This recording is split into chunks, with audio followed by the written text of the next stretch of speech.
미국이 우크라이나에 제공한 M2 브래들리 보병 전투 장갑차는 실전에서 그 능력이 입증된 현존 최강의 보병 전투차라고 해도 과언이 아닙니다. 주무장인 M242 부시마스터 25mm 기관포는 적 장갑 차량을 관통하는 철갑탄과 보폭탄을 운용할 수 있고 더 강력한 30mm 기관포로 교체하기도 쉽습니다.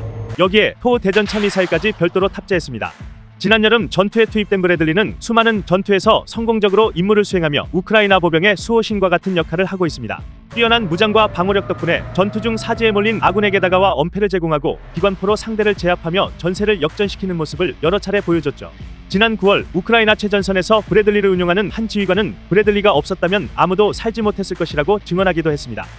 보통 장갑차 대 장갑차 혹은 전차 대 전차와 같은 기갑 차량 간 근접전은 쉽게 일어나는 상황이 아닙니다.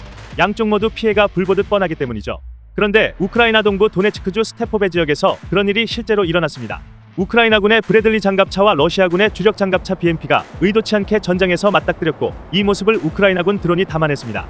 처음에 러시아 BMP는 빽빽한 숲속에 은폐하고 있었고 수직으로 뻗은 수목선을 따라 우크라이나군의 브래들리가 다가왔습니다.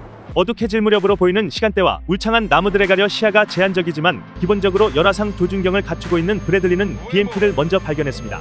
촬영 중인 정찰 드론이 BMP의 위치를 알려줬을 수도 있죠. 브래들리의 25mm 기관포는 BMP를 향해 M792 고폭소위탄을 쏟아붓기 시작했습니다. 중간에 있는 나무와 땅에 부딪히기도 했지만 BMP 외부 장갑에 여러 발의 탄이 꽂혔고 반응 장갑이 폭발하며 큰 화염이 일기도 했습니다. 미국 과학 매체 파퓰러 메카닉은 브래들리 승무원이 M792가 아닌 M791 철갑탄을 사용했다면 교전이 더 빨리 끝났을 수 있었다라며 아마도 우크라이나군은 적의 장갑차와 직접 마주칠 것을 예상하지 못했고 철갑탄도 장전해 놓지 않았을 것이라고 분석했습니다.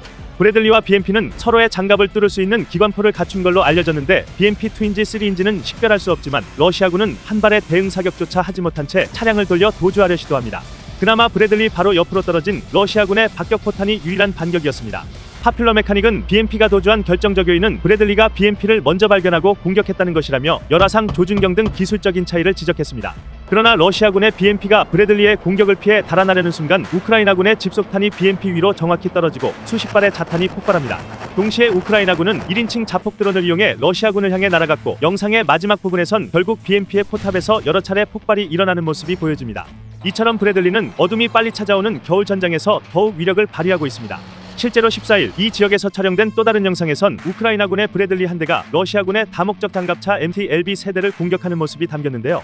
BMP보다 훨씬 얇은 장갑으로 이루어져 있고 브래들리에 피해를 입힐 무기도 없는 MT-LB는 1분도 지나지 않아 모두 파괴되는 굴욕을 겪었습니다. 우크라이나 제47 기계화여단은 이 영상을 게재하면서 브래들리는 아우디우카 전선에서 가장 효과적인 무기다. 러시아군을 파괴할 기회가 더 많을 것이라고 전했습니다.